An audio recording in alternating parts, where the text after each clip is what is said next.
একটি PNP ট্রানজিস্টরের common emitter configuration এর চিত্র অঙ্কন করো। শিক্ষার্থীরা, তাহলে চলো আমরা প্রথমে জেনে নিই ট্রানজিস্টরটা কি। ট্রানজিস্টর হচ্ছে মূলত ডায়োডের সমন্বয়ে তৈরি করা একটা ডিভাইস। ডায়োডটা কি?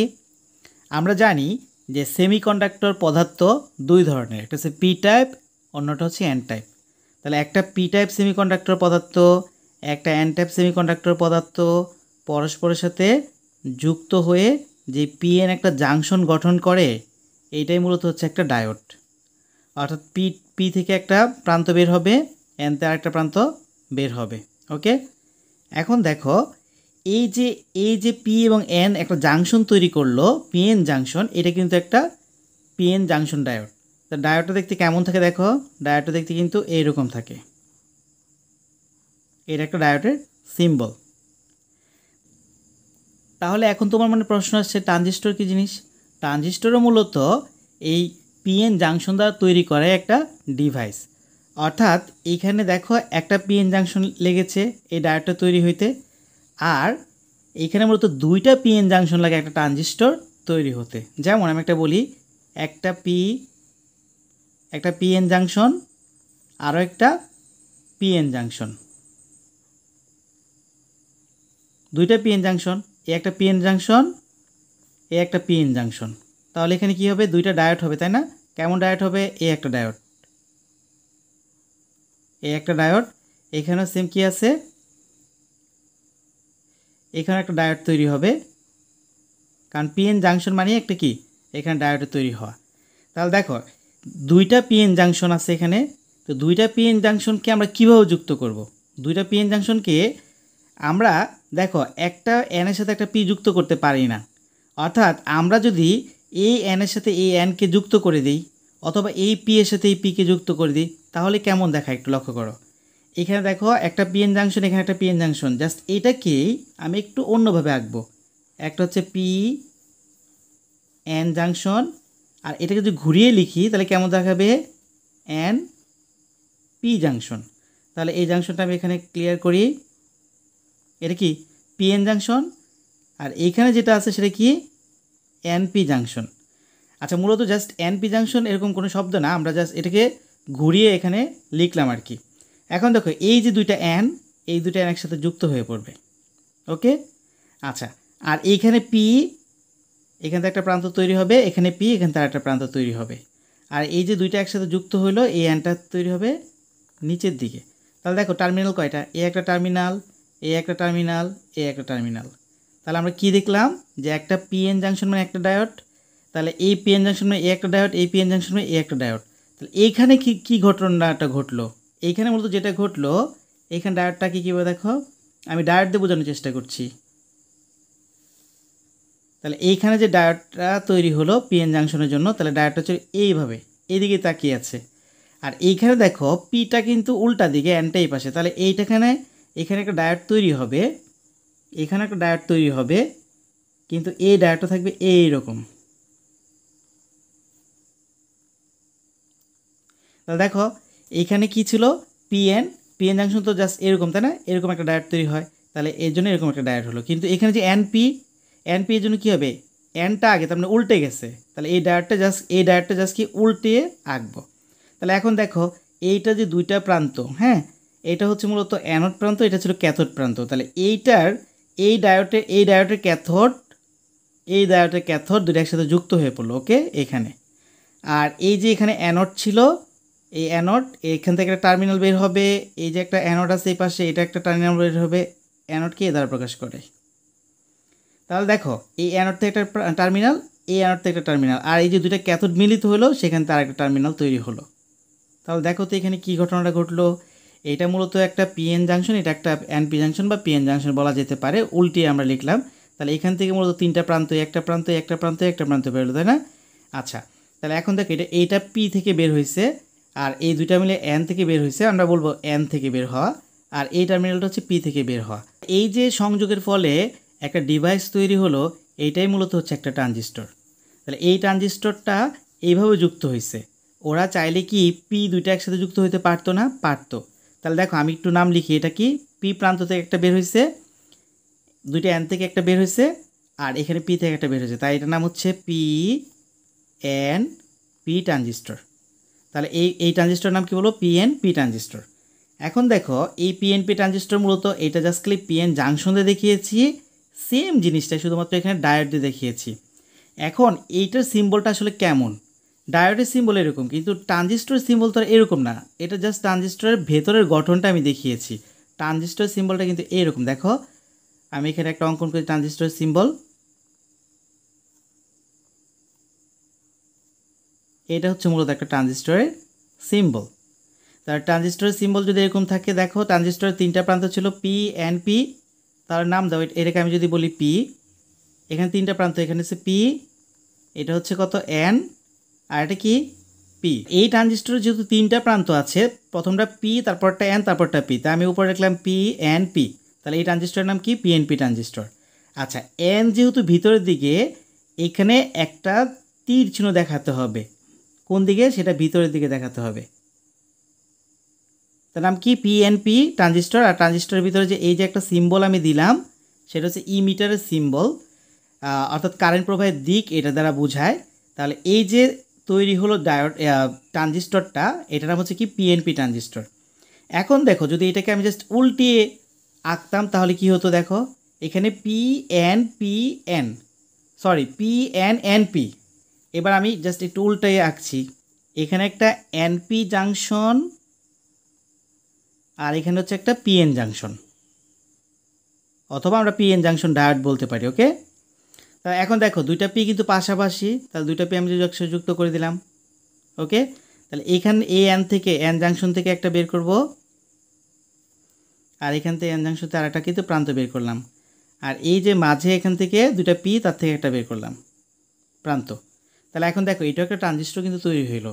তাহলে এইটাকে আমরা যদি জাস্ট ডায়োডের সাথে দেখাতে চাই কী হবে, দেখো এটা উল্টা, এটা কি এনপি, তার মানে আমি যে ডায়োডটা নর্মালি অঙ্কন করি এটা এইরকম হবে, আর এখানে কি আছে পিএন, তাহলে এখানে পি থাকবে আগে, তাই না? তাহলে এইটার পি যদি আগে থাকে তাহলে আমি এইভাবে লিখতে পারি, এটাকে জাস্ট নর্মালি আঁকতে পারবো। নর্মালি কীভাবে, আমি যে এতক্ষণ আমার যে পিএন জাংশনগুলো আঁকছিলাম যেভাবে, সেভাবে আঁকতে পারবো, এটা যেহেতু পিএন, তাই তো? তাহলে এখন দেখো এইটার প্রান্ত এবং এইটার প্রান্ত একসাথে যুক্ত হবে, আর এইটা হচ্ছে, এটা কি প্রান্ত, অ্যানোড প্রান্ত, আর এটা কি প্রান্ত, অ্যানোড প্রান্ত। এখন অ্যানোড দুইটা যুক্ত হয়েছে, তাই না? আচ্ছা, আর এইখানে ছিল ক্যাথোড, ক্যাথোড প্রান্ত, এখানে ক্যাথোড প্রান্ত, এরা কিন্তু আলাদা, তাই না? আচ্ছা, এটা একটা ক্যাথোড প্রান্ত। তাহলে এবার দেখো আমি যে টার্মিনালগুলো বের করলাম, তাহলে তিনটা টার্মিনাল পেলাম। আচ্ছা, এবার চিন্তা করো তো, এইখানে ছিল এন, এইখানে ছিল এন, আর দুইটা পির জন্য এখানে হচ্ছে পি, আর এই পাশ তো কি আছে, এন। তাহলে এই যে একটা ট্রানজিস্টর গঠিত হলো, তার নাম হচ্ছে এন পি এন ট্রানজিস্টর।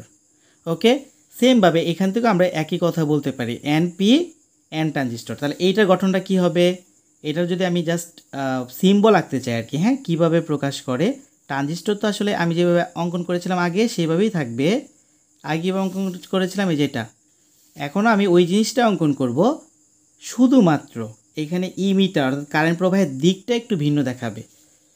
ট্রানজিস্টরের নাম কি, প্রথম এই প্রান্তটা এন, এটা পি, এটা হচ্ছে এন। এইবার দেখো এন যেহেতু বাহিরের দিকে, আগে এন কোথায় ছিল, ভিতরের দিকে, তাই তীর চিহ্ন কোন দিকে দিলাম, ভিতরের দিকে। এবার এনটা কোন দিকে, বাহিরের দিকে, তাই আমি তীর চিহ্নটা কোন দিকে দিব, বাহিরের দিকে দিব। ওকে, তাহলে এটা হচ্ছে আমার যে ট্রানজিস্টর, তার নাম হচ্ছে কি এন পি এন ট্রানজিস্টর। ওকে, আর এটা ছিল পিএনপি ট্রানজিস্টর। এবার আসো মূলত আমাদের যে প্রশ্নে বলা হয়েছিল সেটা আমরা চলে যাই। প্রশ্নে বলা হয়েছিল একটি এনপিএন ট্রানজিস্টর, তাহলে কোনটার কথা বলা হয়েছে, এটা কিন্তু পিএনপি ট্রানজিস্টর। ওকে, এইটা না, তাহলে বলা হয়েছে কোন ট্রানজিস্টর, এই যে এনপিএন ট্রানজিস্টর কথা বলা হয়েছে। বলা হয়েছে একটি এনপিএন ট্রানজিস্টরের কমন ইমিটার কনফিগারেশন চিত্র অঙ্কন করো। শিক্ষার্থীরা, কমন ইমিটার বলতে কি বোঝায়, এখানে তোমাদেরকে একটু কথা বলে রাখি, ইমিটার কি জিনিস।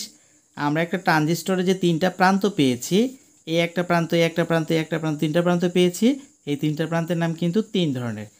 ট্রানজিস্টরের তিনটা প্রান্তের নাম হচ্ছে emitter base collector, emitter base collector. এখন দেখো এই যে তীর চিহ্ন যেটা আছে সেটা কিন্তু সবসময় ইমিটার, তীর চিহ্নটা কী হবে সবসময়, ইমিটার। আর উপরেরটা হচ্ছে ইমিটার, ঠিক উল্টা পাশে যেটা থাকে সেটা হচ্ছে কালেক্টর। ওকে, আর মাঝে যে থাকে তাকে বলা হয় বেজ।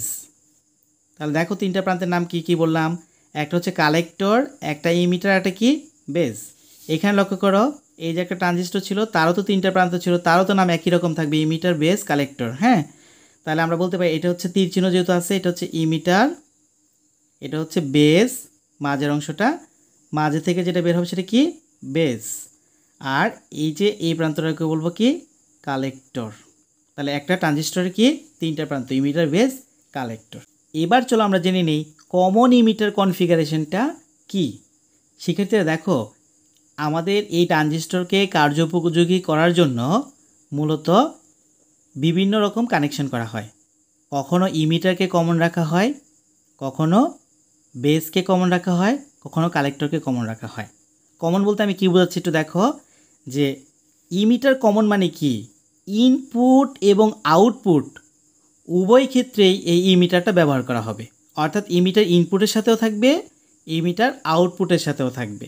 তাহলে এই ধরনের কানেকশন যখন আমরা করব তখন তাকে বলবো কমন ইমিটার কনফিগারেশন। আমি একটা চিত্র অঙ্কন করেছি, দেখো চিত্রটা পুরোপুরি শেষ করিনি, এখন আমরা দেখব। এই যে এইটা কিন্তু একটা ট্রানজিস্টর আমাদের পরিচিত, তাই না? এটা কি হলো, তীর চিহ্নটা বাইরের দিকে কেন? কারণ আমাকে বলা হয়েছিল এনপিএন ট্রানজিস্টর আঁকতে, তাই না? এই জন্য কিন্তু আমি একটা এনপিএন ট্রানজিস্টর অঙ্কন করেছি। তাহলে এনপিএন ট্রানজিস্টরের ক্ষেত্রে এখন দেখো, এই যে এইটা হচ্ছে ইনপুট অংশ, এই অংশটা হচ্ছে ইনপুট অংশ, আর এই অংশটা হচ্ছে আউটপুট অংশ। তাহলে দেখো ইনপুট এবং আউটপুট এর মাঝে কে আছে, এই যে ইমিটার। ওকে, তীর চিহ্ন দেখে আমরা কি বুঝতেছি, এটা একটা ইমিটার, তাই না? এই ইমিটারটা হচ্ছে কাদের মাঝে মাঝে অবস্থিত, এই পাশে ইনপুট, এই পাশে আউটপুট, দুজনের মাঝে অবস্থিত ইমিটার। যেহেতু ইমিটার ইনপুট এবং আউটপুট উভয় ক্ষেত্রেই ব্যবহৃত হচ্ছে, তাই এটাকে বলা হচ্ছে common emitter, common emitter configuration. Okay, এবার দেখো এইখানে এই যে একটা রেজিস্ট্যান্স দেওয়া আছে, এটা আমি বলতে পারি যে ইনপুট রেজিস্ট্যান্স। কী লিখছি, ইনপুট রেজিস্ট্যান্স। আর এইখানে যে একটা রেজিস্ট্যান্স দেওয়া আছে তার নাম লিখবো হচ্ছে আর এল, অর্থাৎ লোড রেজিস্ট্যান্স। এরপর দেখো এই সাইডটা হচ্ছে ইনপুট সাইড, তাহলে আমি এখানে লিখতে পারি ভি ইন, ইনপুট ভোল্টেজ। ওকে, আর এইখান থেকে যেহেতু আউটপুট নেওয়া হয় এই সাইডটা থেকে, তাই এটা বলবো হচ্ছে ভি আউটপুট। এবার দেখো এই যে দেখো এখানে একটা ট্রানজিস্টর আমরা দেখতে পাচ্ছি, তাই না? এই ট্রানজিস্টরকে কাজ করানোর জন্য, ট্রানজিস্টরকে কার্যোপযোগী করানোর জন্য বাইরে থেকে ভোল্টেজ সাপ্লাই দিতে হয়, যাকে বলা হয় বায়াসিং। অর্থাৎ ট্রানজিস্টরকে কাজ করার জন্য বায়াসিং প্রয়োজন, তার জন্য এখানে ভোল্টেজ দিতে হবে। দেখো আমরা জানি একটা কথা সবসময় মনে রাখবে এবং মুখস্থ রাখবে, সেটা হচ্ছে বেজ, ইমিটার, ফরওয়ার্ড বায়াস, এবং বেজ, কালেক্টর, রিভার্স বায়াস। এই জিনিসটা কি আমরা এখন একটু দেখব।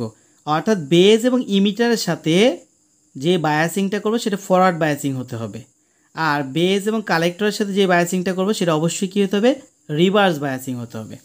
এখন দেখো আমরা যে কাজটা করলাম, এখানে কি বলা হচ্ছে এনপিএন ট্রানজিস্টর। তাহলে এনপিএন ট্রানজিস্টর বলতে কী বুঝবো বলো, এটা হচ্ছে এন, এটা হচ্ছে পি, এবং এটা হচ্ছে এই যে প্রান্তটা হচ্ছে এন, তাই তো? এনপিএন ট্রানজিস্টর মানে কি, এটা হচ্ছে এন, এটা হচ্ছে পি, এটা হচ্ছে এন, এনপিএন ট্রানজিস্টর। এবার আসো, এইটা যেহেতু পি, পি মানে পজিটিভ, আচ্ছা এই পি মানে পজিটিভ প্রান্তের সাথে, অর্থাৎ ট্রানজিস্টরের পজিটিভ প্রান্তের সাথে যদি আমি ব্যাটারির পজিটিভ প্রান্ত দিই তাহলে তাকে বলবো হচ্ছে ফরওয়ার্ড বায়াস। আবার বলি, ট্রানজিস্টরের পজিটিভ প্রান্তের সাথে যদি আমি ব্যাটারির কি পজিটিভ প্রান্ত যুক্ত করি তখন তার নাম কি বলবো, ফরওয়ার্ড বায়াস। আর ট্রানজিস্টরের নেগেটিভ প্রান্তের সাথে যদি ব্যাটারির পজিটিভ প্রান্ত যুক্ত করি তখন তাকে বলবো রিভার্স। তাহলে এখন দেখো কি বলা হয়েছে, বেজ, ইমিটার, ফরওয়ার্ড বায়াস, তাহলে কিন্তু এই ট্রানজিস্টরটা কাজ করবে। তাহলে এই দেখো এটা এটা কি ছিল মনে আছে, এটা কি বলেছিলাম বেজ, এটা হচ্ছে বেজ বি, আমি এটা লিখে রাখি বেজ। আর এটা কি ছিল ইমিটার, তাহলে এটা কি ছিল কালেক্টর। তাহলে এই সাইডটা হচ্ছে কালেক্টর সাইড, এটা হচ্ছে বেজ সাইড, আর এটা হচ্ছে কি ইমিটার সাইড। এবার কি বললাম যে বেজ এবং ইমিটার কি দিতে হবে, ফরওয়ার্ড বায়াস। তাহলে বেজে আছে পি, তাহলে ব্যাটারির কোন প্রান্ত এখানে দিব, ব্যাটারির পজিটিভ প্রান্ত এখানে যুক্ত করব। কারণটা কি, ফরওয়ার্ড বায়াস দেওয়ার জন্য। এই দেখো ব্যাটারির পজিটিভ প্রান্ত এই কার সাথে যুক্ত হয়েছে, পি জাংশনের সাথে যুক্ত হয়েছে। ওকে, আচ্ছা, তাহলে এইটার নাম হবে, এই যে অংশটার নাম সেটা হচ্ছে ভি, এখানে কি আছে বেজ আর ইমিটার, তাহলে ভি বি ই, অর্থাৎ বেজ ইমিটার ভোল্টেজ। ওকে, আমরা এবার দেখব হচ্ছে বেজ কালেক্টর রিভার্স বায়াস। এটা একটু লক্ষ্য করো, এটা হচ্ছে আউটপুট অংশ আর এটা কালেক্টর, আমরা জানি এটা হচ্ছে কালেক্টর, এটা বেজ এবং এটা হচ্ছে ইমিটার। তাহলে এবার দেখো এখানে একটু লক্ষ্য করো, এই যে ইমিটারটা সেটা কি আছে, এন প্রান্তের সাথে যুক্ত আছে।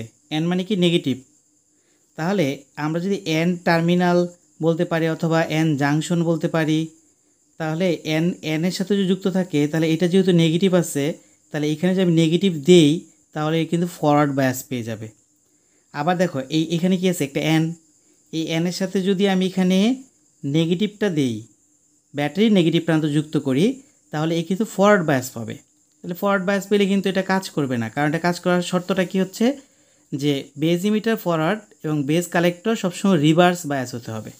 তাহলে দেখো এটা যেহেতু কালেক্টর, তাহলে এর সাথে রিভার্স বায়াস দিতে হবে। তাহলে কালেক্টরটা এন জাংশন, কালেক্টরটা কি এন জাংশন, তাহলে এন জাংশনের সাথে আমি যদি পজিটিভ দিয়ে দিই ব্যাটারির, তাহলে এটা কিন্তু রিভার্স হয়ে গেল। আমি আবার কথাটা বলি যে মূলত হচ্ছে এইটা এন টাইপ, আর এন টাইপের সাথে আমি ব্যাটারি কোনটা যুক্ত করছি, পজিটিভ অংশ যুক্ত করছি, তার মানে রিভার্স হয়ে গেল, তাই না? আচ্ছা, এইবার লক্ষ্য করো, আর এইটা কি ছিল, এটা ছিল হচ্ছে এন, এবং এর সাথে কিন্তু এখানে নেগেটিভ প্রান্ত, ব্যাটারির নেগেটিভ প্রান্তটা যুক্ত হয়েছে। তাহলে এই যে গঠনটা তৈরি হলো, এটা হচ্ছে একটা কমন ইমিটার কনফিগারেশন। তাহলে কমন ইমিটার কনফিগারেশন আরেকটা অংশ বাকি আছে, সেটা এই যে ইমিটারটা, সেটাকে মূলত হচ্ছে গ্রাউন্ডিং করা হয়। ইমিটারকে যদি গ্রাউন্ডিং করা হয়, যার বিধায় এটাকে গ্রাউন্ডেড কনফিগারেশনও বলা হয়ে থাকে। এবার আসলে আমরা একটু জেনে নিই যে মূলত এই যে কমন ইমিটার যে কনফিগারেশনটা আছে, এইটা মূলত কী কাজে ব্যবহার করা হয় বা কেন এটা ব্যবহার করা হয়। এইটা মূলত হচ্ছে এই যে কমন ইমিটার কনফিগারেশনটা ইনভার্টিং এমপ্লিফায়ার হিসেবে ব্যবহার করা যায়।